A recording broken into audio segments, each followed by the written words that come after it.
So very good day to all of you. Welcome to doctor Nitin's academy. तो आज हम लोग कहानी आगे बढ़ाएंगे, ठीक है।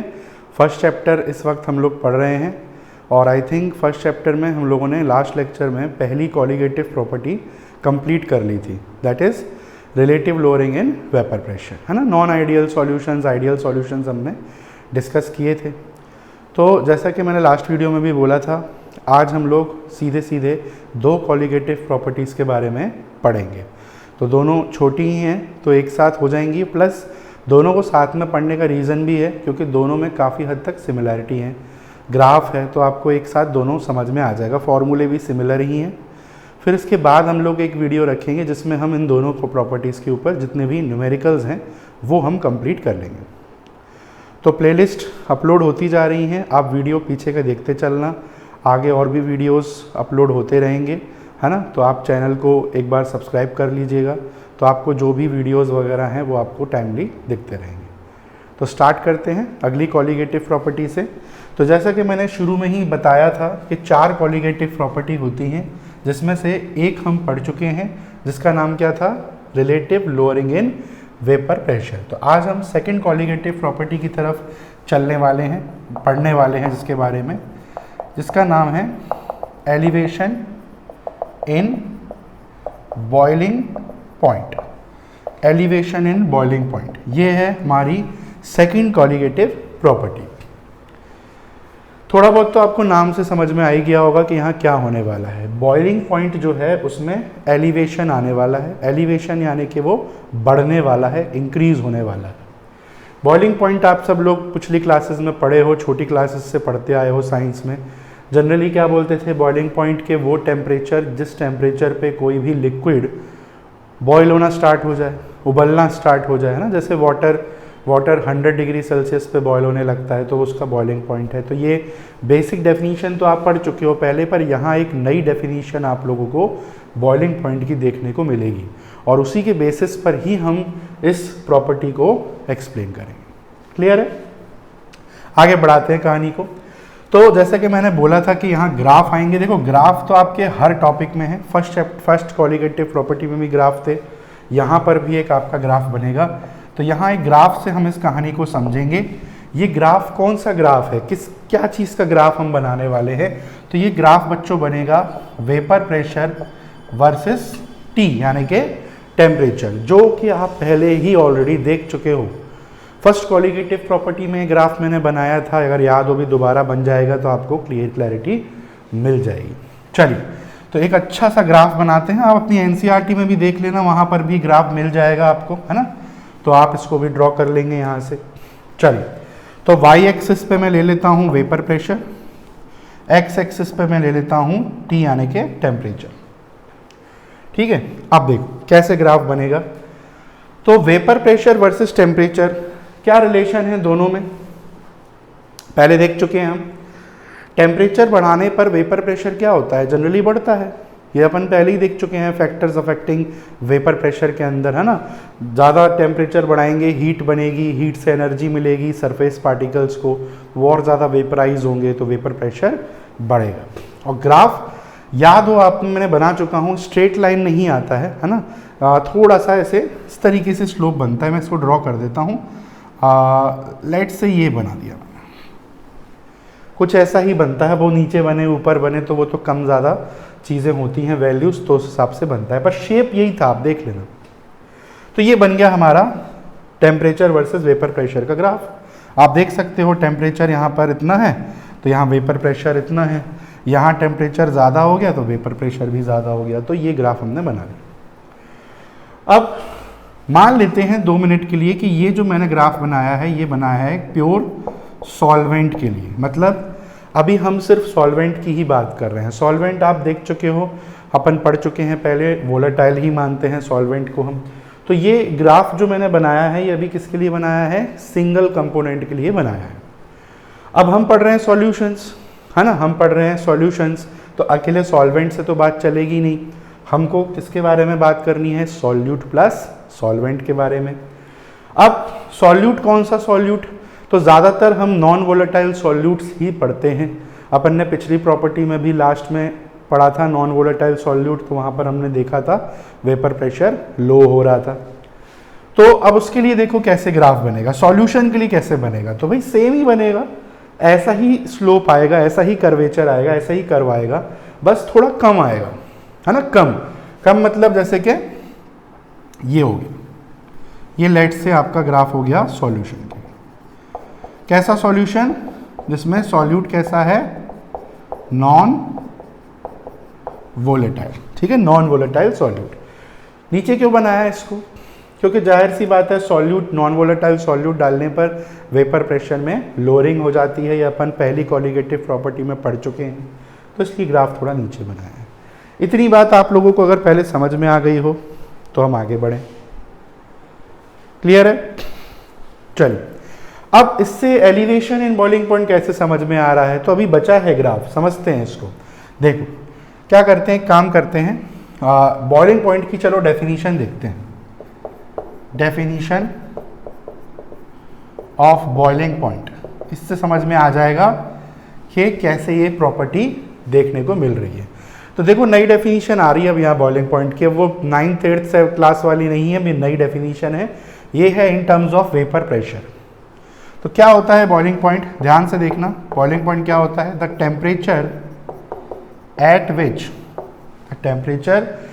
विच द वेपर प्रेशर, ठीक है, वीपी यानी vapour pressure, the vapour pressure of solvent या सॉल्यूशन, है ना, एक ही बात है, सॉल्वेंट तो दोनों में ही है, the vapour pressure of solvent या सॉल्यूशन बिकम्स इक्वल टू, किसके बराबर हो जाए, becomes equal to atmospheric pressure, becomes equal to atmospheric pressure.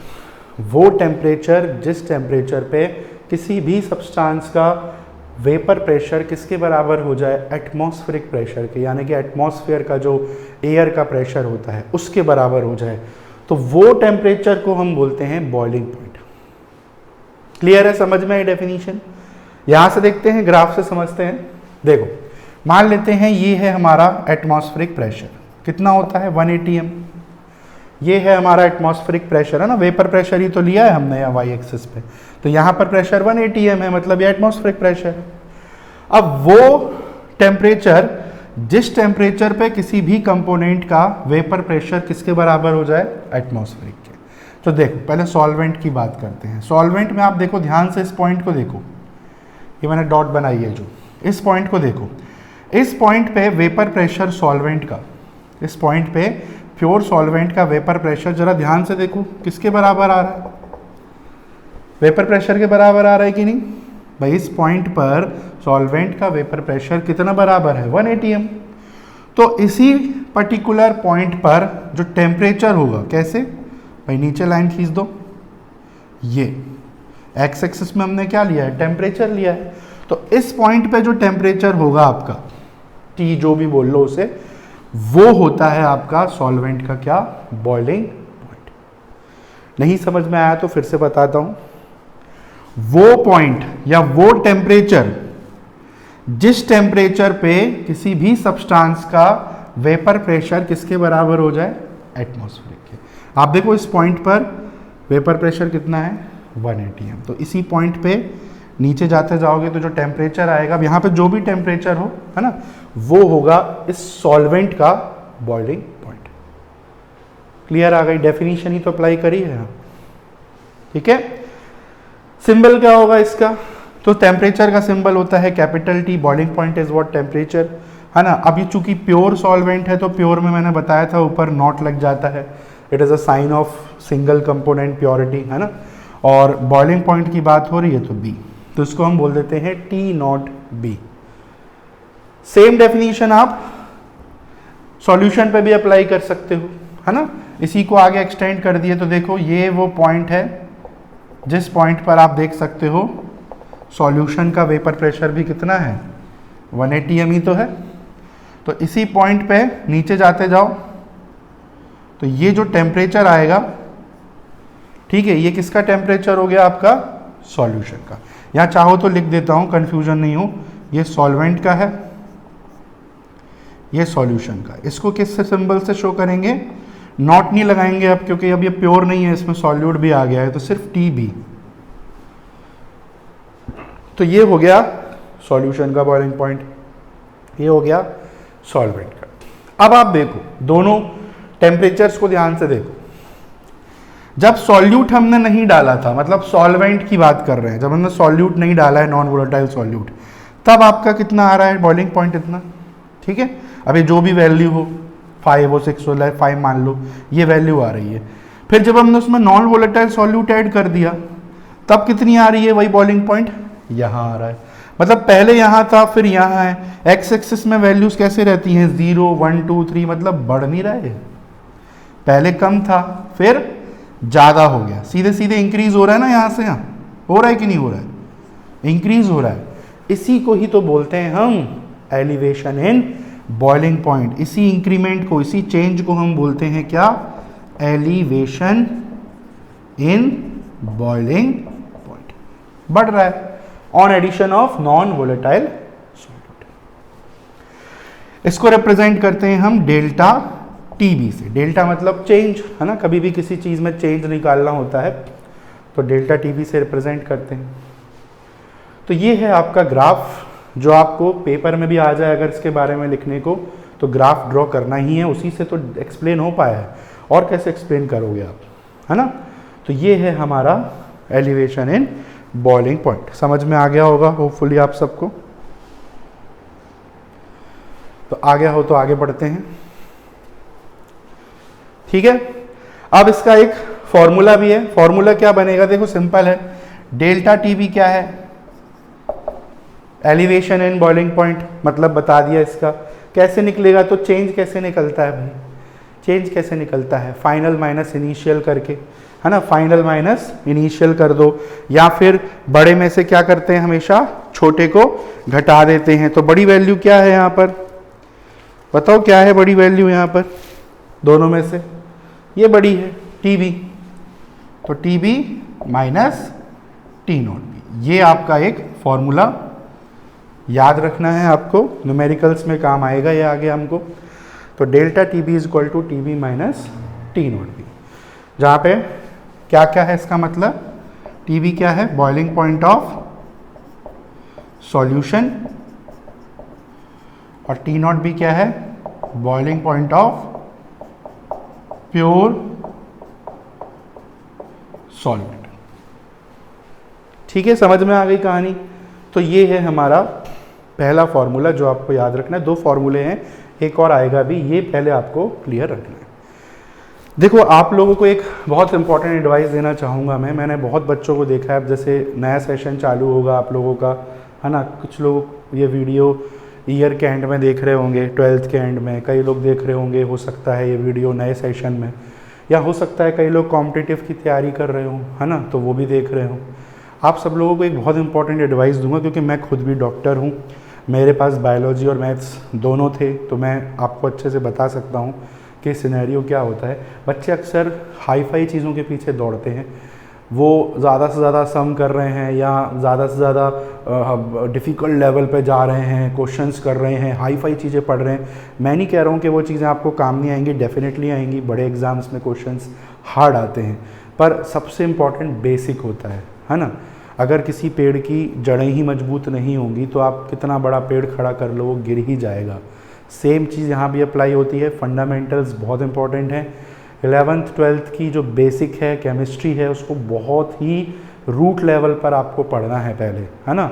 वो स्ट्रॉन्ग हो जाएगी, फिर आप आगे कुछ और बेटर कर पाओगे। तो नो डाउट प्रिपरेशन करिए आप कॉम्पिटिटिव एग्ज़ाम्स की, पर उस चक्कर में बेसिक्स को मत भूल जाइए। मैंने बहुत बच्चों को देखा है, हाई फाई चीज़ें आती हैं, हार्ड से हार्ड चीज़ बता देंगे, बट बेसिक पूछेंगे तो वो याद नहीं होगा उनको। तो ऐसा नहीं करना है, ठीक है, क्योंकि बेसिक्स ही हैं अल्टीमेटली जो आपको ज़्यादा काम आते हैं। फिर तो एक बार ये चीज़ें आ गई तो फिर आगे तो हो ही जाता है। एनसीईआरटी आपको सबको भी पता है, एनसीईआरटी ही आती है, फिर तो प्रैक्टिस की बात है और कुछ नहीं। चलिए, तो ये थोड़ा ज्ञान की बात हो गई, समझ में आ गया ये। तो ये फॉर्मूला आपको ध्यान रखना है, एक तो ये फॉर्मूला आपको काम आएगा। अब इसको मैं मिटा देता हूँ, आप लोगों ने लिख ही लिया होगा इतने समय में। तो अब देखो एक फॉर्मूला और है इसका, उसको भी थोड़ा सा देख लेते हैं। ग्राफ में मिटा दे रहा हूँ, है ना। अब तो ये ड्रॉ हो ही गया होगा, आपने ड्रॉ कर ही लिया होगा पॉज करके। तो अब हम एक फॉर्मूला और देखेंगे जो वो इम्पॉर्टेंट है। क्या है देखो, तो ऐसा देखा गया है कि जो डेल्टा टीबी है, डेल्टा टीबी वो एक चीज़ है और जिस पर डिपेंड करता है ना। अब ये एक्सपेरिमेंटली डिटरमाइन किया गया है कि किस पे डिपेंड करता है। तो डेल्टा टीबी ऐसा अक्सर देखा गया है कि किस पे डायरेक्टली डिपेंड करता है, ये स्मॉल एम पे। What is small M? Molality, ठीक है। ऐसा एक्सपेरिमेंटली देखा गया है कि डेल्टा टीबी किसके ऊपर डिपेंड करता है? मोलैलिटी के ऊपर, है ना। मोलैलिटी होती है एम, इसका फॉर्मूला आप जानते ही होंगे, है ना। नंबर ऑफ, क्या होता है मोलैलिटी का formula? Number of moles of solute upon mass of solvent in KG, ये होती है मोलैलिटी, है ना। पढ़ाया हुआ है पहले फर्स्ट चैप्टर में, इसी चैप्टर में शुरू में पढ़ा है हमने। तो ये देखा गया है कि ये डायरेक्टली प्रोपोर्शनल होता है मोलैलिटी के। अच्छा, इसमें कई बार क्वेश्चन आता है, प्रूफ करने बोल देते हैं कि भाई प्रूफ करो, 2 मार्क्स में क्वेश्चन आ गया, प्रूफ करके बताओ कि एलिवेशन इन बॉइलिंग पॉइंट एक कॉलिगेटिव प्रॉपर्टी है। कैसे प्रूफ करोगे? तो ये आप इस फॉर्मूले से बता सकते हो। कैसे? भाई डेल्टा टीवी डायरेक्टली प्रोपोर्शनल क्या है? मोलैलिटी के। मोलैलिटी का फॉर्मूला खोलोगे तो ये आएगा। अब आप देखो, number of moles of solute के डायरेक्टली प्रोपोर्शनल है डेल्टा टीवी, है ना। Number of moles of solute मतलब क्या हुआ? अमाउंट ऑफ सॉल्यूट, है ना। और कॉलिगेटिव प्रॉपर्टी की डेफिनेशन याद करो क्या होती है? ऐसी प्रॉपर्टीज़ जो सिर्फ और सिर्फ सॉल्यूट के नंबर पे, उनके अमाउंट पे डिपेंड करें, ना कि उनके नेचर पे। तो देखो प्रूफ हो गया यहाँ से सीधे 2 लाइन में कि ये भी एक कॉलिगेटिव प्रॉपर्टी है। अब फॉर्मूला कैसे बनेगा यहाँ पे? तो देखो, प्रोपोर्शनल का साइन हटाएंगे, इक्वल टू आएगा, और जब भी इक्वल टू आता है तो कोई कांस्टेंट आ जाता है जो है यहाँ पर के बी। के बी, अभी के बी क्या है इसके बारे में भी देखेंगे, बट ये फॉर्मूला आपको एक और है जो याद रखना है, न्यूमेरिकल्स में इसकी बहुत ज़रूरत पड़ने वाली है। Delta TV is elevation in boiling point, M is molality. Now what is K B? ये क्या है? देखो इस पर शॉर्ट नोट भी आते हैं, अलग से के बी को डिफाइन करने बोल देते हैं, है ना। यूनिट बताने बोलते हैं, के बी की यूनिट क्या है बताओ, है ना। तो ये थोड़ा सा इंपॉर्टेंट है, इसका नाम भी देख लो क्या है। के बी को हम लोग बोलते हैं molal elevation constant, molal elevation constant, या फिर एक और नाम है जिस नाम से बहुत आता है ये, इबुलियोस्कोपिक कांस्टेंट, इबुलियोस्कोपिक कांस्टेंट। तो ये 2 नाम आप याद रख लेना। एक और होता है बॉइलिंग पॉइंट एलिवेशन कांस्टेंट, तो वो तो नाम से समझ में आ जाएगा आपको, है ना। ये नाम आ गया या वो नाम आ गया जो अभी मैंने बोला, तो सिंपल ही है। ये थोड़ा याद कर लो, ये इंपॉर्टेंट है। ये आ जाएगा तो बच्चे कंफ्यूज हो जाते हैं, है ना। इबुलियोस्कोपिक कांस्टेंट। अब अक्सर एग्जाम में इसकी डेफिनेशन भी पूछी जाती है, डिफाइन करो के बी को, क्या होता है के बी। तो इसको डिफाइन कैसे कर सकते हैं हम? देखो इस फॉर्मूले से, यही फॉर्मूला है, इसी से डिफाइन हो जाएगा। देखो मोलैलिटी का फॉर्मूला क्या होता है, ये ऊपर में लिखा हुआ है कि नहीं? Number of moles of solute upon mass of solvent in KG.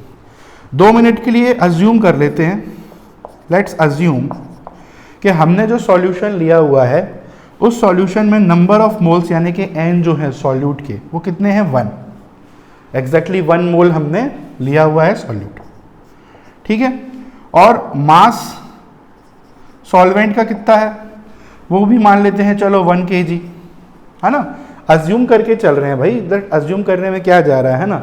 Assume ये करके चल रहे हैं कि सॉल्यूशन है, उसमें सॉल्वेंट है 1 किलो और उसमें सॉल्यूट डिजोल्व है 1 मोल, दोनों 1 है। अब दोनों 1 हैं तो मोलैलिटी क्या होगी? मोलैलिटी की वैल्यू क्या आएगी? ये भी 1, ये भी 1, तो मोलैलिटी भी 1, ये भी 1 ही आएगी, है ना। मतलब ये 1 आएगी।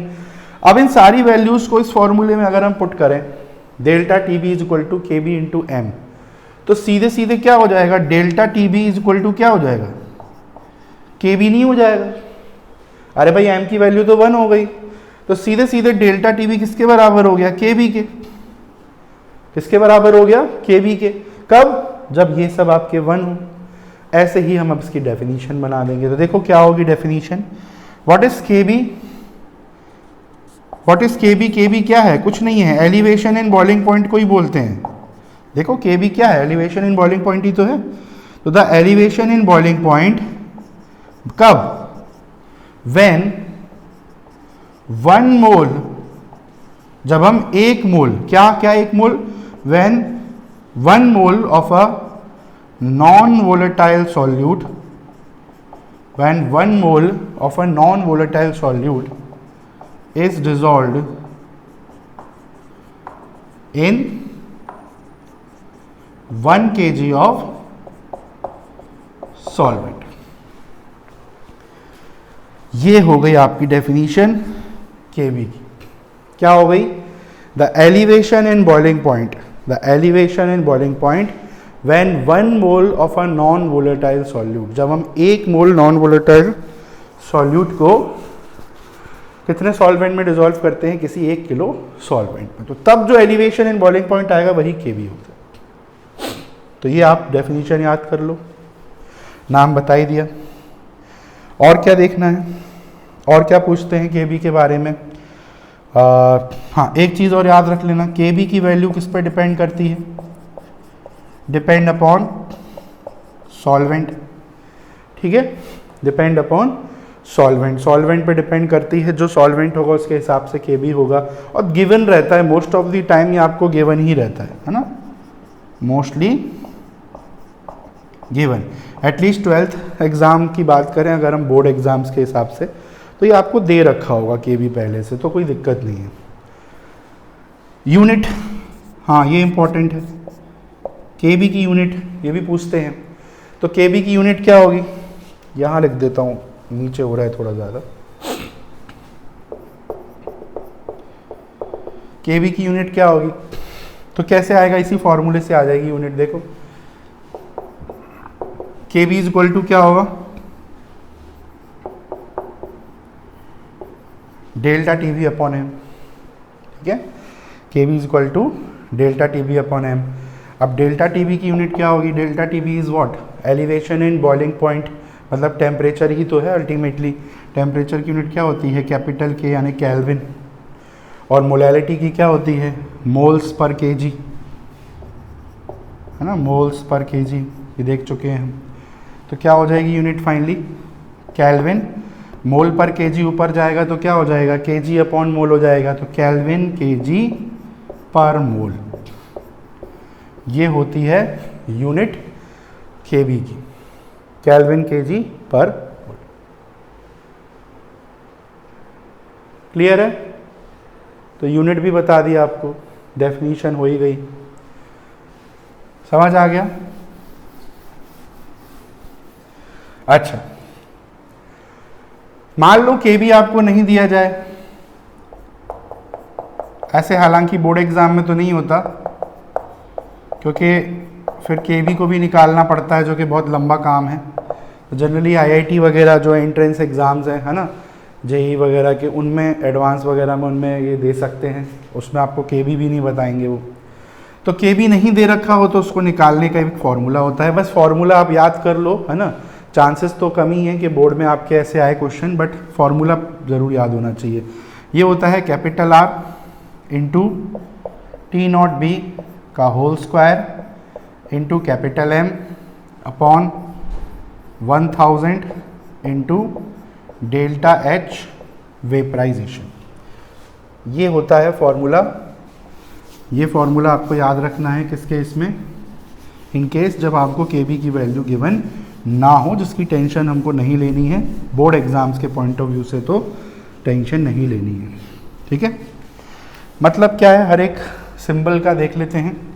तो आर तो आपको पता ही होगा, capital R is universal gas constant, capital R is universal gas constant, जिसकी वैल्यू आप लोग पढ़ चुके हो 11th में, 8.314 जूल पर मोल केल्विन होती है, यही होती है। या फिर कैलोरी में 2 कैलोरी पर मोल केल्विन। ठीक है, टी नॉट भी क्या होता है, अभी देखा है पीछे में, boiling point of pure solvent. T naught भी is boiling point of pure solvent, Kelvin में रहेगा। कैपिटल एम क्या है, मोलैरिटी नहीं, कैपिटल एम क्या है, मोलर मास। किसका मोलर मास, सॉल्यूट का क्या सॉल्वेंट का। तो भाई ये के भी किस पे डिपेंड करता है, अभी थोड़ी देर पहले हम बात किए थे, के भी डिपेंड करता है किस पे डिपेंड करता है, सॉल्वेंट पे। तो जाहिर सी बात है कि किसका मोलर मास होगा, ये सॉल्वेंट का। 1000 तो हो ही गया। डेल्टा एच ये क्या चीज़ है, डेल्टा एच क्या होता है, enthalpy, enthalpy of vaporisation, enthalpy of vaporisation. ठीक है, ये डेल्टा एच होता है हमारा। अच्छा, डेल्टा एच मान लो कभी कभी नहीं देते और डिफिकल्ट बनाना हो, है ना, कॉम्पिटिटिव एग्जाम तो होते ही टफ, नहीं दिया हो, डेल्टा एच भी नहीं देते कई बार, तो ये निकलता है कैसे, एक और फॉर्मूले से। ठीक है, क्या होता है, एल वी इंटू एम से। ठीक है, L V into M, where M तो आपको पता ही है मोलर मास है। एल वी क्या होता है, एल वी होती है latent heat of vaporisation, L V होती है लेटेंट हीट ऑफ वेपराइजेशन। तो फॉर्मूला याद रख सको तो याद कर लो, और कुछ नहीं है, अदरवाइज न्यूमेरिकल तो नहीं आएगा इसके ऊपर, है ना, और टफ फॉर्मूला है ये, पेपर लेंदी हो जाता है और कुछ नहीं, but just in A case याद करने में कोई बुराई नहीं है। जितना ज़्यादा चीज़ें अपन पढ़ें उतना बेटर है हमारे लिए। तो ये हो गई ख़त्म बच्चों सेकंड कॉलिगेटिव प्रॉपर्टी। तो थी छोटी, है ना, ज़्यादा डिटेल नहीं था, सिंपल से 2 फॉर्मूले थे जो हमने देख ही लिए हैं। चलिए आगे बढ़े। अब क्या है, अब हम थर्ड कॉलिगेटिव प्रॉपर्टी की तरफ बढ़ते हैं।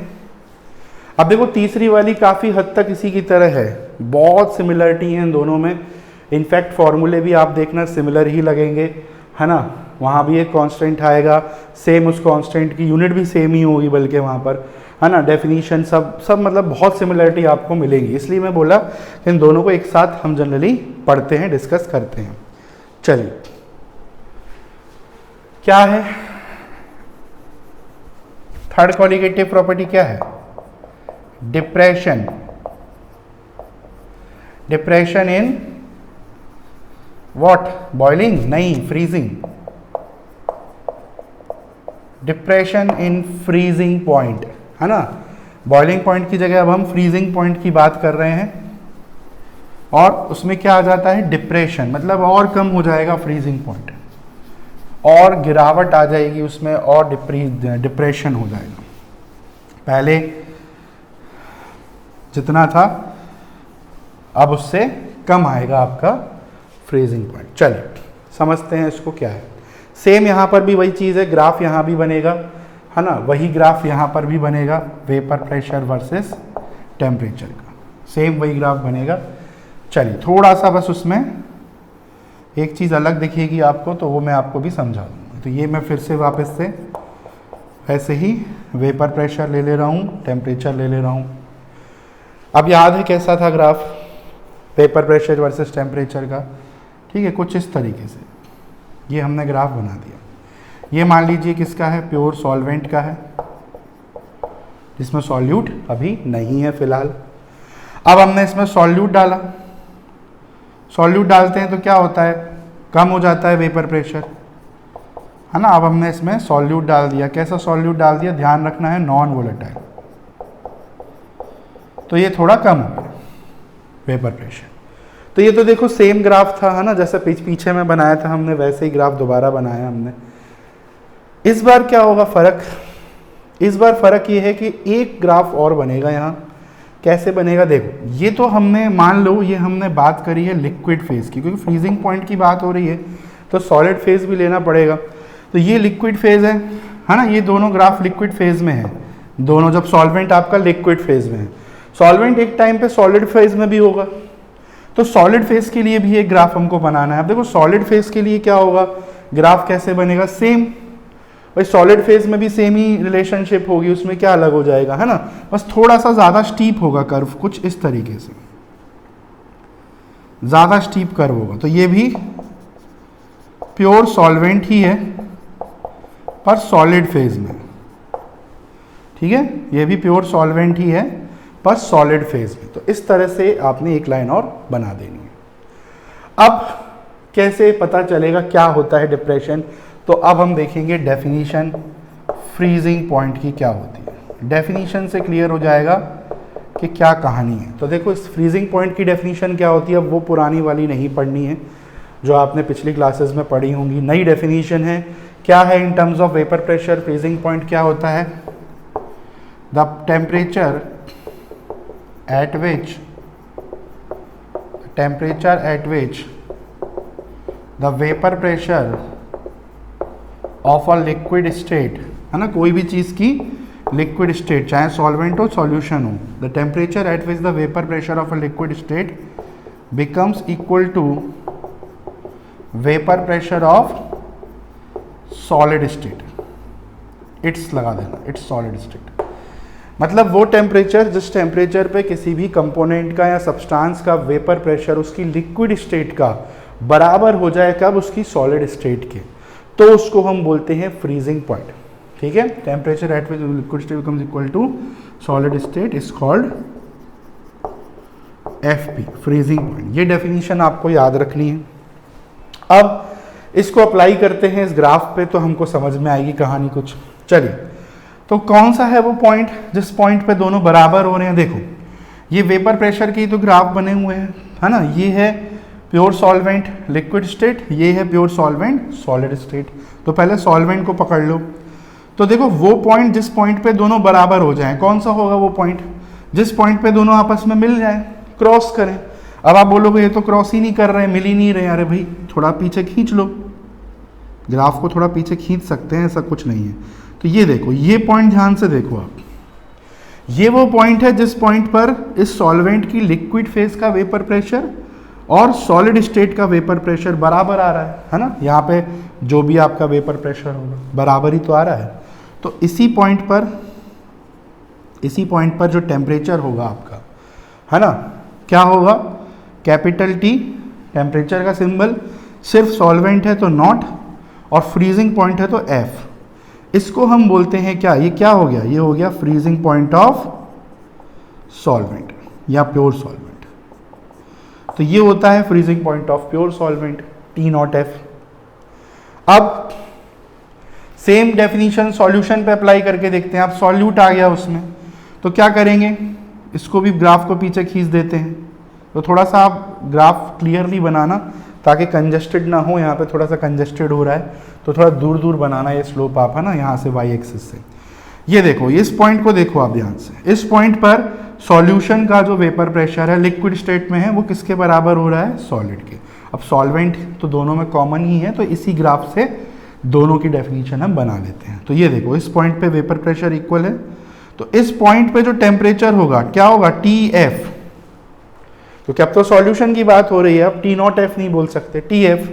ये होगा आपका क्या, फ्रीजिंग पॉइंट ऑफ सॉल्यूशन, ये होगा फ्रीजिंग पॉइंट ऑफ सॉल्यूशन। तो ये है फ्रीजिंग पॉइंट ऑफ सॉल्वेंट, ये है फ्रीजिंग पॉइंट ऑफ सॉल्यूशन। तो आप देखो, पहले जब हमने नॉन वोलेटाइल सॉल्यूट नहीं ऐड किया था तब फ्रीजिंग पॉइंट इतना आ रहा था, कर दिया तब कितना आ रहा है, इतना, मतलब पहले ज़्यादा था फिर कम हो गया, मतलब क्या हो गया, डिप्रेशन नहीं हो गया, डिप्रेशन नहीं हो गया फ्रीजिंग पॉइंट में, डिक्रीज हो गया आपका फ्रीजिंग पॉइंट, डिप्रेस्ड हो गया, लोअर्ड हो गया।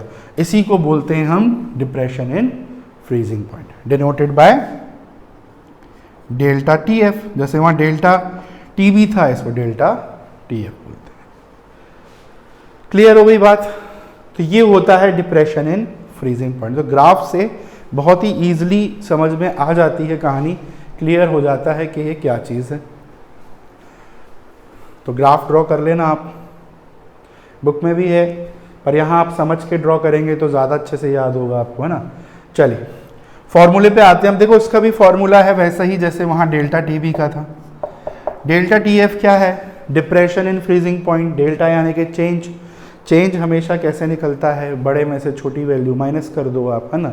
तो बड़ी में से छोटी माइनस करेंगे। बड़ा क्या है इस बार? इस बार बड़ा क्या है? इस बार बड़ा टी नॉट एफ है ना। इस बार बड़ा टी नॉट एफ है और छोटा क्या है? T F. तो ये आपका फॉर्मूला आ गया नंबर 1। अब आप देखो इस फॉर्मूले को उस फॉर्मूले से कंपेयर करो जो अभी हमने थोड़ी देर पहले एलिवेशन इन बॉइलिंग पॉइंट का पढ़ा था। वो था T V minus T naught B. ये उल्टा है, T not F minus T F. मतलब पहले क्या है यहाँ? टी नॉट एफ क्या है? Freezing point of pure solvent. Solvent का पहले है, फिर डिप्रेशन हो गया। तो ये किसका हो गया? सॉल्यूशन का। तो ये थोड़ा सा ध्यान रखना है, फॉर्मूला लिखते समय गड़बड़ नहीं करनी है, मिक्स मैच मत कर देना। दोनों के फॉर्मूलों में थोड़ा सा स्लाइट डिफरेंस है जो आपको क्लियरली याद रखना पड़ेगा। चलिए, तो ये इसका फॉर्मूला हो गया। नेक्स्ट मिटा दूं ग्राफ। अब एक फॉर्मूला और भी है, जैसे उसका फॉर्मूला था डेल्टा टीवी का, एक फॉर्मूला और था ना, वैसे ही सेम यहाँ पर भी एक फॉर्मूला और है। क्या है? वही चीज़ सेम एक्सपेरिमेंटली देखा गया है कि डेल्टा टी एफ भी मोलैलिटी पे ही डिपेंड करता है। ये भी एक कॉलिगेटिव प्रॉपर्टी हो गई, प्रूफ हो गया। इसमें भी अगर आपको पूछे क्वेश्चन कि प्रूफ करो कि ये कॉलिगेटिव प्रॉपर्टी है, तो आप बता देना भाई देखो ये मोलैलिटी के डायरेक्टली प्रोपोर्शनल है। और मोलैलिटी का फॉर्मूला क्या होता है बताइए? Number of moles of solute upon mass of solvent in KG. तो प्रूफ हो जाएगा वहाँ से। प्रोपोर्शनलिटी का साइन हटाएंगे तो सीधे सीधे इक्वल टू आएगा और यहाँ कांस्टेंट आएगा के एफ। वहाँ था के बी, यहाँ है के एफ। तो देखो सेम ही फॉर्मूला है, कोई अंतर नहीं है सिवाय कांस्टेंट के चेंज के। और ये obviously depression in freezing point है, ये मोलैलिटी वही रहेगी। नाउ अगेन सेम चीज, व्हाट इज के एफ? के एफ क्या होता है? के एफ को क्या बोलते हैं? देखो केवी का नाम क्या था? Molal elevation constant. Molal elevation constant, इसको क्या बोलते हैं? Molal depression constant. Molal depression constant, एक नाम ये हो गया। और उसको क्या बोलते थे? Boiling point elevation constant. इसको क्या बोल देंगे? फ्रीजिंग पॉइंट डिप्रेशन कांस्टेंट, है ना। दूसरा नाम ज़्यादा इंपॉर्टेंट है, उसका था केबी का इबुलियोस्कोपिक कांस्टेंट। इसको बोलते हैं cryoscopic constant. Cryo generally word लगता है ना जब कोई चीज़ लो टेम्परेचर होती है, फ्रीजिंग वगैरह के लिए क्रायो वर्ड यूज होता है, क्रायोस्कोपिक कांस्टेंट। डेफिनीशन सेम तरीका है डिफाइन करने का। लेट्स अज्यूम कि नंबर ऑफ मोल्स मान लो हमने 1 लिए हैं और मास हमने मान लो सॉल्वेंट का 1 kg लिया है, तो मोलैलिटी यानी कि स्मॉल m भी 1 होगी। और ऐसा होगा तो डेल्टा टी एफ किसके बराबर हो जाएगा? के एफ की, क्योंकि m की वैल्यू तो हो गई 1, है ना। मतलब क्या हुआ? के F.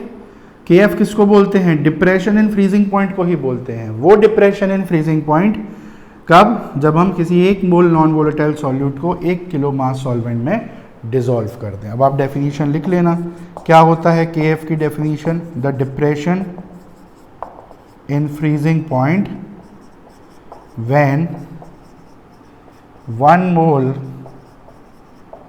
Of a non volatile solute is dissolved in 1 kilogram of pure solvent। ठीक है, क्या होता है के F? Depression in freezing point को ही बोलते हैं। कौन सा डिप्रेशन कब आता है? जब हम 1 मोल नॉन वोलेटाइल सॉल्यूट को किसी 1 किलोग्राम सॉल्वेंट में डिसॉल्व कर देते हैं। डेफिनीशन हो गई। Unit same as K B, same. देखो के एफ क्या हो जाएगा यहाँ से? Delta T F upon M. K F क्या होगा? Delta T F upon M. Delta T F क्या है? ये भी टेम्परेचर ही तो है, केल्विन ही होगा। और मोलैलिटी का फॉर्मूला की यूनिट क्या होती है? मोल पर केजी। तो वही तो आ गई, केल्विन केजी पर मोल क्या अंतर? मोल पर केजी ऊपर जाके क्या हो जाएगा, केजी पर मोल, तो वही यूनिट आ गई यहाँ। तो सेम होती है यूनिट, चाहे केबी हो चाहे केएफ। ठीक है, समझ आया? तो ये चीज ध्यान रखनी है। अब यहां पर भी वही चीज है, लिख लेना। केएफ की वैल्यू किस पर डिपेंड करती है? सॉल्वेंट पे। सॉल्वेंट के हिसाब से केएफ बदलता है। वाटर का केएफ कुछ अलग होगा, है ना, और कोई सब्सटेंस लोगे उसका अलग होगा, तो सबके अलग अलग रहते हैं केएफ। तो मोस्टली आपको गिवन रहेगा एग्जाम में, इसकी भी टेंशन नहीं लेनी है। But if in case, just in case अगर नहीं दिया हो, जैसे कॉम्पिटिटिव एग्जाम्स में अक्सर ये चीज़ कर सकते हैं, तो क्या करेंगे? तो केएफ को निकाला भी जा सकता है। सेम तरीके से इसका फॉर्मूला भी सिमिलर ही है। केबी को निकालते हैं जैसे कैपिटल आर इनटू, अब यहाँ बस टी नॉट बी की जगह टी नॉट एफ आ जाएगा, नीचे सेम 1000 डेल्टा एच वेपराइजेशन की जगह अब एफ यानी कि फ्यूजन, क्योंकि फ्रीजिंग की बात कर रहे हैं ना, फ्रीजिंग की बात कर रहे हैं, तो ये आ जाएगा। मतलब आपको पता ही है आर क्या होता है, बता चुका हूँ पहले ही, यूनिवर्सल गैस कांस्टेंट, जिसकी वैल्यू 8.314 जूल्स में अगर याद रखनी है, कैलोरी में 2। टी नॉट एफ पता ही है क्या है, freezing point of pure solvent. Capital M confuse मत हो जाना, मोलैरिटी का भी सिंबल वही होता है, पर यहाँ पर मोलर मास है सॉल्वेंट का। 1000 हो गया। डेल्टा एच फ्यूज ये क्या है? एंथैल्पी ऑफ फ्यूजन, इसको हम बोलते हैं एंथैल्पी ऑफ फ्यूजन। वहाँ था एंथैल्पी ऑफ वेपराइजेशन। ये भी नहीं मिले आपको दिया हो तो इसको भी निकाल सकते हैं। जैसे डेल्टा एच वेपराइजेशन कैसे निकलता था? LV into M. ये कैसे निकलेगा? LF into M, where LF is latent heat of fusion. वो होता था लेटेंट हीट ऑफ वेपराइजेशन, ये है लेटेंट हीट ऑफ फ्यूजन। तो ये जस्ट इन केस आप याद रख सको तो ये फॉर्मूला याद रख लेना है। न्यूमेरिकल्स में अगर नहीं दिया जाए KF, तो इस फॉर्मूले से हम उसे निकाल सकते हैं। R तो कांस्टेंट रहता ही है, सॉल्वेंट बता रखा होगा तो मोलर मास उसका निकल ही जाएगा। ये आपको दे रखी होंगी वैल्यूज़, वैसे तो गिवन रहता है तो टेंशन नहीं होगी। तो ये हो गई ख़त्म आपकी 2 कॉलिगेटिव प्रॉपर्टी। जैसे मैंने बोला था एक वीडियो में ख़त्म करेंगे, दोनों फिनिश हो गई हैं। ठीक है, अब इनको आप अच्छी तरीके से रिवाइज कर लो, फॉर्मूले देख लो, याद कर लो। अगला जो वीडियो होगा उसमें अब हम लोग इनके न्यूमेरिकल्स करेंगे अलग अलग तरीके से, टाइप से, and then we will discuss 4th and the final colligative property which is osmotic pressure. चलिए।